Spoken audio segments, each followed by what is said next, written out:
So I think we've reached the base of the trail right here. Just kind of I can see the wash, and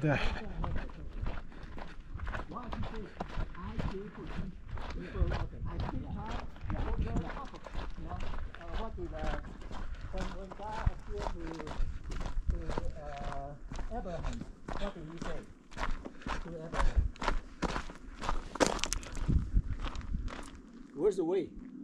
No. He said that you need to get out of that ungodly places right and go to the promised land. Yes. There I will make you a great nation. People, one person. And then from that person, he said all the nation will be blessed through the one. And actually, if you look at in the first chapter and the third chapter of the Genesis, the first book of the Bible, Genesis, when Adam and Eve sinned, you know what did God do? What they did? Initially, they know they sinned, right? Yeah, because one the temptation, they just took some leaves and cover themselves. They eat from the tree, yeah, forbidden tree, right? Yeah. So what did God do? God sent them to war? No. God killed an animal and killed the clothes, made the clothes out of animals and then covered them. Cover their sins. Yeah. So in the Bible, okay? And then we say when Adam and Eve sinned, he has a curse because he told them that the sin of the consequence of sin, is an eternal separation. But your God is the living God, right? He is the source of the life. Who? God. Yahweh, the God, the Creator, or Allah, anyway, the Creator, He is the source of your life. We already told them once you will die, right? And then then it's just like a power bank, right? I mean, your cell phone, if you don't die, eventually, right? Because you're separated from the source of the power. hello. Hello. Your life. So when Adam and Eve sin, they disconnected. They want to make their own good and evil. They want to make their body. Say that okay, one person says, you know, I did this one, this is a good thing. I think that's a good thing. But from the other person's point of view, no, this is bad thing. You know, some Buddhists. That's why we don't listen. We don't listen to people. Yeah. What I mean is, you know, a lot of things are subjective. So I say, okay, you don't want to kill life. So what the Buddhists do is, you know, they went to the market, purchase those fish, and they dump into a river, and they become pollution. And all those fish die, and then also polluted the river. Yeah, so, you know. But who said to him to do that? Yeah. So that's the problem. And then, you know, when the Moses went out of the Egypt, Fairyland Trail, Tower Bridge. Yeah, Tower Bridge. This way. Oh, you want to see the Tower Bridge? Tower Bridge is I don't think so. See, I've seen it before. Now it's at 3:43, so we still have plenty of time. Yeah, but Tower Bridge is nothing fascinating in it. Okay. I have seen it before. Okay. 3 weeks back. We have seen much better structures. So when you know, I understand. Yeah, I don't have problems. I don't have problem with anything what you say. I don't have problem with whatever Moses says, whatever Jesus says. That I have problem. I mean, Muslims have problem. We don't accept that Trinity version because it's not in the Bible. Itself. There's no more. It's added later on, after 300 years after the Jesus. You can check this. Yeah. You see that the apostle teaching. The apostle, but nobody knows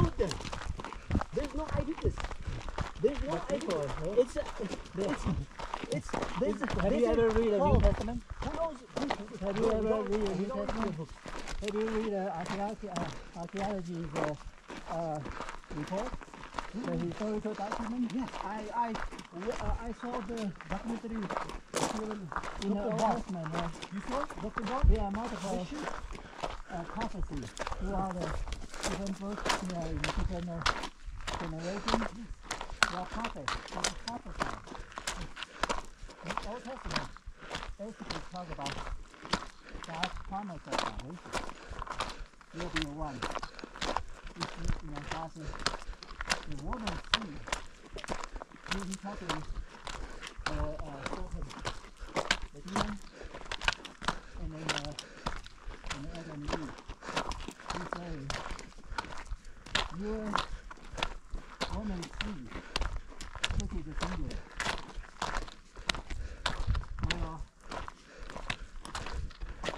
will at war with Satan, with the snake.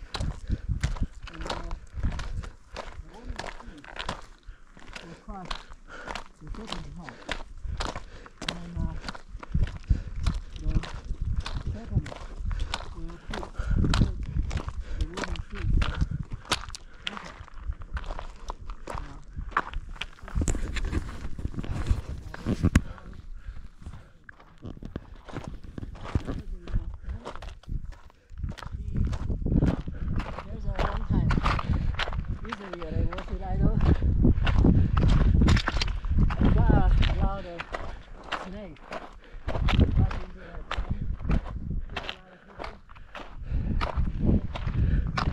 This is us hiking at close to 8,000 feet elevation,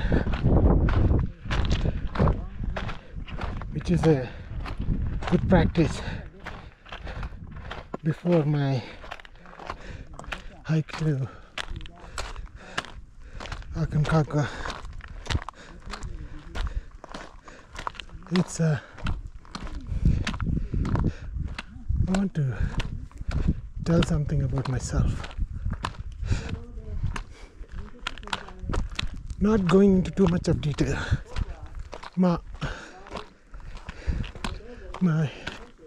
telling the truth takes a lot of courage, so I'm taking that courage to tell you my story.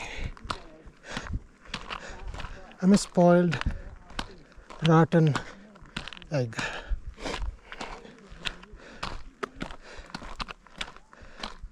I will not blame it on the abuse that I have gone through in my life. However, I want to tell you, as an adult, my actions have no reason to unnecessarily cause pain to another human, because I have been pained in my childhood. What does that mean? It doesn't mean that I do physically hurt anybody. It's about not being able to come out of your comfort zone. The comfort zone is something I could not come out because I was always been pampered, raised with a silver spoon, and fed with lot of egocentric behavior. Plus, because I never received the love which is more plain, simple, no expectation, unconditional. So it does took me away from absorbing unconditional love when it presents itself. So that being said, I'm not perfect. Doesn't mean that I cannot be better. If I self-assess myself, I do care about others heart to heart. However, my anger spits up for no freaking reason. The reason is it can be something like taking or committing a mistake in front of me, or causing me inconvenience, like whatever it can be, minor inconvenience. It can be maybe just accidentally stepping on my toes, or accidentally pushing me, or it can be intentional, intentional as well. Still, the anger that comes out is not proportionate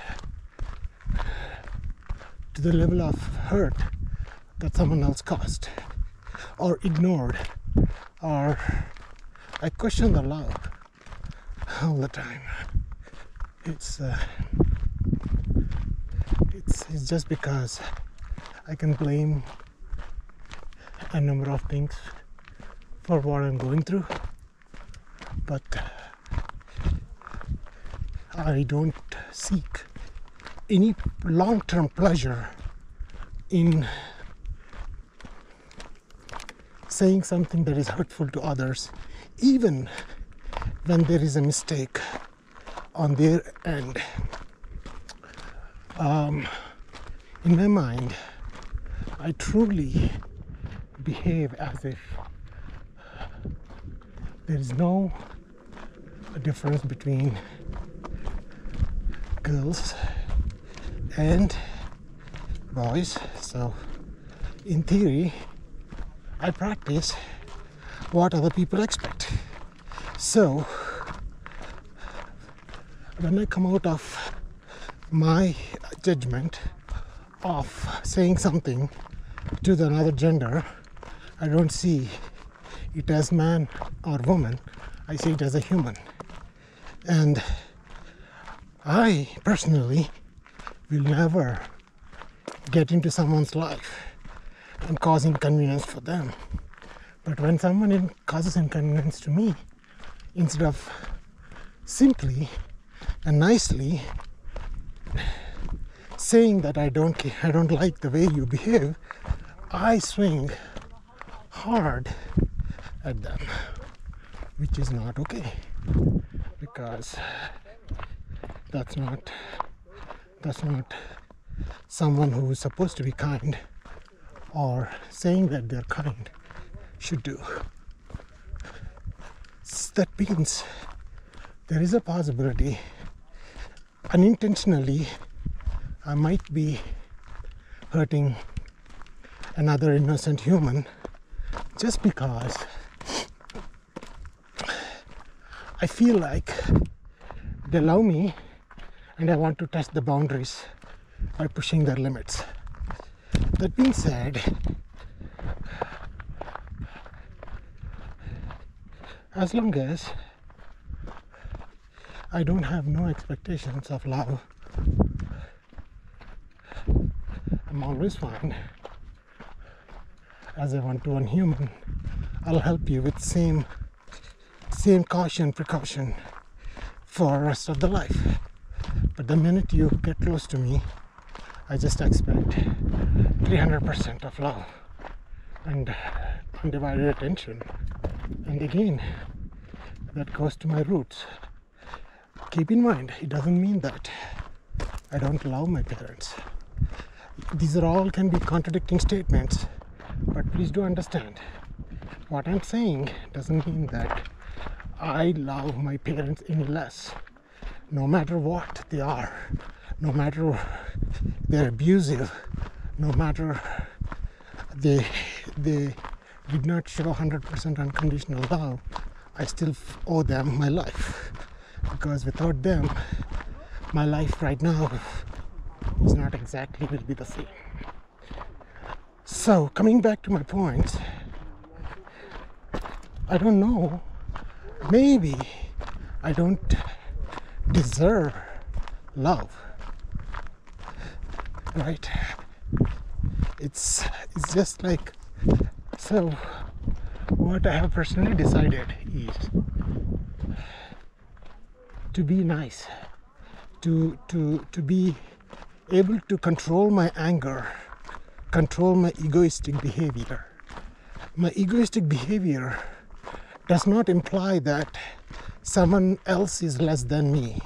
It just implies that I'm very stubborn and hard-headed, which means once I decide on something and I have to go in the pattern, and I do not entertain any of change of behavior or circumstances. So I'm very, very, very goal-oriented without considering my fellow humans can actually reach to that excellence or not. It doesn't matter.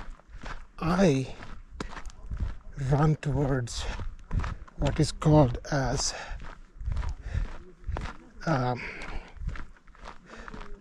pushing the limits, and I push my own limits, and I expect people around me to have the same level of commitment. I will not say excellence. You don't have to be excellent, and you don't have to be the number one, but you need to have that commitment towards the goal that you have set for yourself, and that's really, really, really important.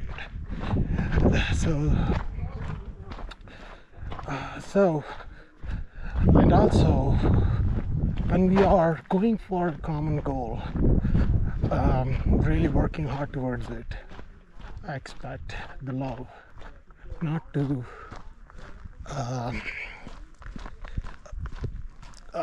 let me down from my commitment. By all means, everybody's abilities are different, and you can do 1 mile on a walk, maybe I can do 2 miles. So logically speaking, we are at different strengths. See, God gave. So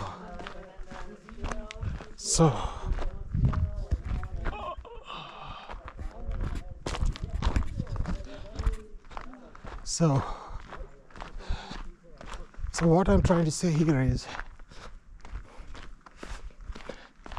with my stubborn nature and the way I look at things, sometimes I do push people away. It doesn't mean push people in the sense pushed people who actually love me genuinely. It doesn't mean that I don't love them. I love them like crazy. But my expectations change as they get closer and closer. And there should be a grand finale for me to accept them holistically into my life. And just trust them with everything I got. So I love them more than they think they do, but I don't express enough that how much I love them, because it's just that I don't have that broader perspective of thinking about how to make other humans feel great and good, because I have like too much on my plate. If I sit down doing nothing, probably I'll have time to think about what other humans are actually feeling in their heart. So I don't give myself that kind of a time. The brain is always running with 1,000 miles per hour and doesn't have the strong appetite for slowing down and thinking the circumstances of me behaving the other way, which is not the way, XYZ person want to actually function. And also I cannot be controlled. You should not control me, and and you should not, insult or ignore me. I will not do that to you as well. But when there is no commitment, when there is just touch and go kind of a friendship, you will never see that side of me, because that's it. My loyalty is unconditional, and I don't have no expectations when you say you don't love me. So that being said, you might think that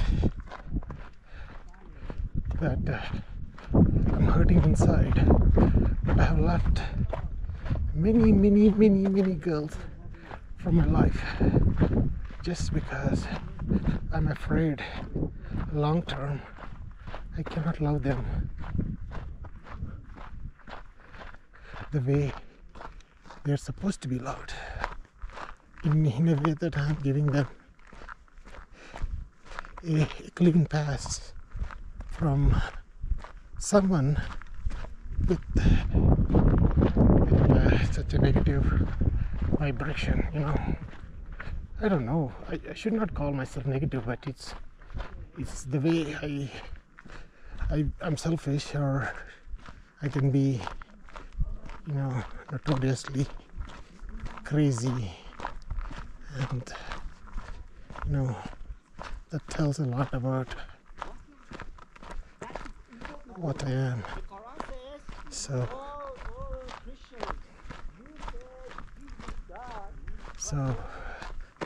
by the way, my friends out there are still talking about religion, and we've been hiking like already several miles into the hike. These guys are like deep into the religious. I'm gonna adjust my knee pads because so anyway, it's yeah, that's about me. I don't lie. I'll be as honest as possible. If I can do it, I'll say I'll do it. If I say I commit, I will 200% commit. There is no falsifying anything. If I say I don't like it, even when you go bend over backwards,